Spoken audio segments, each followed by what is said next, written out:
What's up, everybody? And today we are reacting to Alan Watts on Existence. It will give you goosebumps. Now, Alan Watts, I'm already a massive fan of Alan Watts, as you can see by the books I have. For those of you who don't know who Alan Watts is, he kind of, a while back, introduced Eastern philosophy and Eastern thought, maybe Eastern religion, if you want to say that.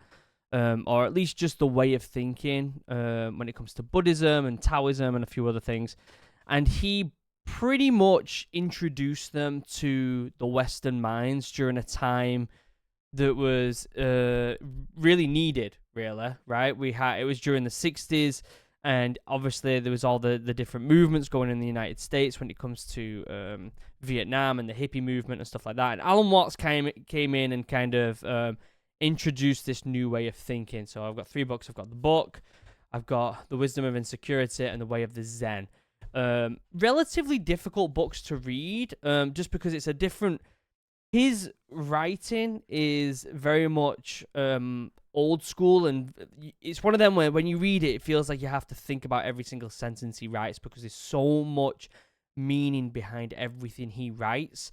I haven't watched one of his videos, a video of him, I should say, that someone else has put together. So I'm intrigued to see how it translates between him actually talking and what it's like in the books. I actually haven't read all 3 of these. I only just started The Way of the Zen.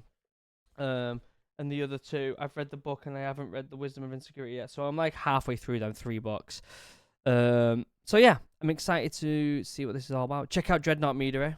Link down below. Down below, there'll also be a link to the original video. Please go over there, give that original video a like, and all that good stuff. If you're into like this philosophical type of talk, which I fucking love, by the way, like this video, and I'll do more. I feel like the Hindu videos that I've done recently kind of touch base on both sides, right? I've done some Indian military stuff that connected to the Hindu stuff, and the Hindu stuff is kind of in both worlds of both India and philosophy, and this is me pushing more into philosophy and doing a bit of Alan Watts. So if you do like this, let me know by liking the video. All right, should we watch it? Let's have some fun.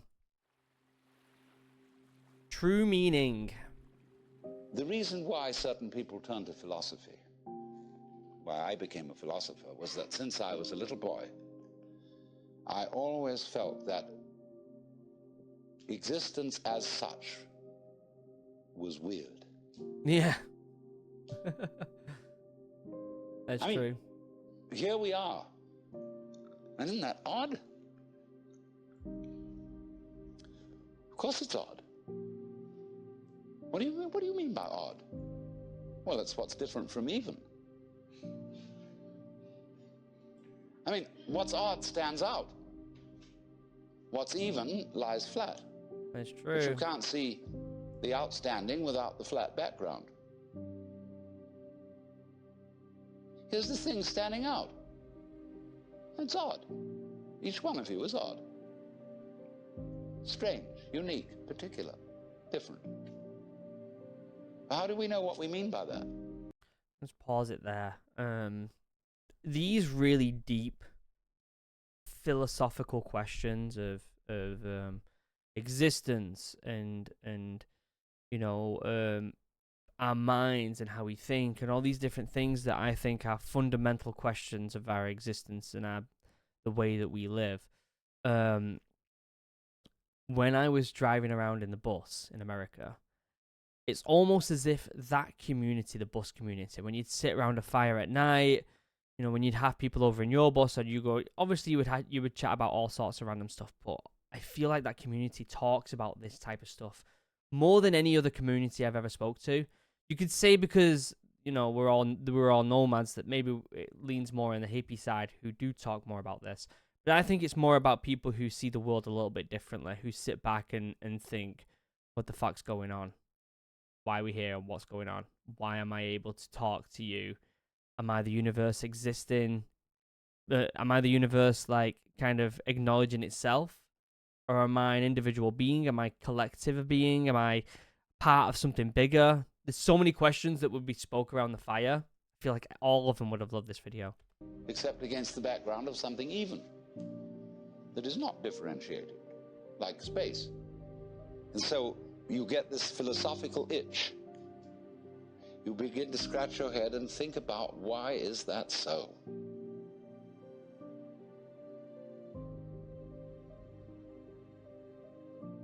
Well, after a while, you realize that's a meaningless question. And you ask, how is it so? Well, that leads you into science and other investigations. So you want to know, what is it? Does it really I mean, matter? this happening, this thing called existence. What is it? You ask that question long enough, and it suddenly hits you that if you could answer it, you wouldn't know what terms to put the answer in. I mean, when we investigate the properties of nature, and we do get some answers, all the answers are in terms of particular structures, forms, patterns. And these can be measured, and their behavior can be predicted. But when I want to ask the question, what are the forms made of? I mean, what is it really? We can't think of any way in which we could answer the question, because we would have to have a class of all classes. When you ask the question, what? It's like saying, is you is or is you ain't? Is you animal? Is you vegetable? Is you mineral? Are you a Republican or a Democrat? Are you male or female? Are you a Christian or a Jew or a Hindu or what have you? We classify always to give an answer to the question, what is it? It's like a superficial way of identifying ourselves and separating ourselves from everything else, you know? And when you classify, you distinguish an inside group from an outside group. Yeah. Right. So what we want to know is, what is the group of all groups? Well, we can't imagine what the outside would be. So we can't answer the question. What is it? So the physicists finally abandoned the quest for stuff. And they gave us a description of the universe entirely in terms of form. Which doesn't really answer the question, though, does it? The pattern, not the stuff. When people ask, what's the web? Yeah, but you can't do that. What's the pattern made of? Yeah. Surely mustn't there be an answer to that? See, what happens is, when you turn up the microscope, all stuff turns into form. It becomes articulate. You know, the carpet looks like some sort of stuff. But when you look at it under a microscope, you will see the crystalline structure of the nylon or whatever it's made of. See? They want to know, what are those crystals made of? All right? Turn up the volume, and you will find molecules. Turn up the volume. You find wavicles. But we think the wavicles must be of something. But of course they're not. Just energy, right? We find... That's what they think, right? With string theory and stuff like that, if you go deeper and deeper and deeper as to what it is, that it could just be energy. But that doesn't make any sense of why we're able to physically touch stuff, right? Substance or stuff totally vanishes. They say, does it matter? What does that mean? Does it matter? Is it important? In other words, does it measure up to anything? Does it matter? Comes from a Sanskrit root matra, which means to measure. So from this root matra, we get, going on into Sanskrit, we get the word maya. And maya is generally translated illusion, although it also means magic, creative power. The word illusion, switch over, we get that from Latin, and that comes from the Latin ludere, to play. Let's pretend that we matter. It's a very, like, And a mystic point of view in a way, isn't it? In a strange way. See, the world is a musical phenomenon. Good music never refers to anything except the music itself. Mm. You don't ask Mr. Bach, Mr. Ravi Shankar, what do you mean by this music? What is it intended to express? Listen. That's the meaning. Giraffes are giraffing, trees are treeing, stars are starring, clouds are clouding, rain is raining. And if you don't understand, look at it again. And people are peopling. Wow. We notice that all these suchnesses appear and disappear. They keep changing. They come and they go.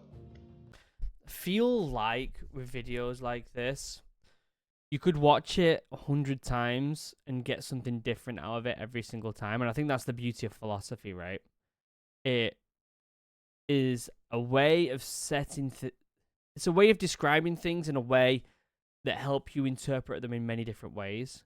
And with philosophy, the idea is that is to take them perspectives and open them up in many different aspects, and really open them things up again, and open them, and it carries on. It's never really an endless thing, right? With philosophy, it's not a science. You don't really get like a final answer, right?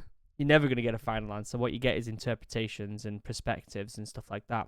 And so when you watch a video like this, I feel like you're inevitably going to get different things from it every time you watch it, depending on what state you're in, what mindset you're in, what mood you're in, what environment you're in. Many different things. But if you get hung up on your particular form, I'll have to alter the language a little bit, because you see, your form makes a duality. Whereas you are your form. You're what you're doing. Now, you think, for some strange reason, I must make that go on as long as possible. And therefore, you think you have an instinct to survive. Yeah. And so the only thing anybody can agree about today, so far as the discussion of ethical and moral problems are concerned, is that we ought to survive. And therefore, certain forms of conduct have survival value and certain forms don't. But when you say to yourself, you must go on living, you put yourself in a double bind. Because you said to a process which is essentially spontaneous, that it must happen. For some reason, we have this urge for it to carry on. And the basic form of the double bind, which is imposed upon all children, is you are required to do that which will be acceptable only if you do it voluntarily. So when we say to ourselves, you must go on, the reason is, you see, that we are not living in the eternal now, where reality is. We are always thinking that the satisfaction of life will be coming later. Don't kid yourself. Which is to say, only suckers put hope in the future. What a great video. I absolutely could sit and watch them videos all day. All day. And this is why I'm doing my own type of reaction videos now, reacting to stuff that I'm genuinely interested in, and not just military stuff like I used to, although I am doing some of that still. I just feel like I get more value from this, you get more value from this, we're able to discuss and chat and have actual dialogue about this, and it means more. It's more important, right? In my opinion. I'm getting all blurry. Camera, focus! Focus. Anyway, there'll be a link down below to the original video. Let me know what you think in the comment section down below. There'll also be a link to DREADNOUGHT MEADERY in the description. Check that out if you haven't already. Other than that, if you want more of these videos, like this video. I love you all. Have a wonderful day. Goodbye.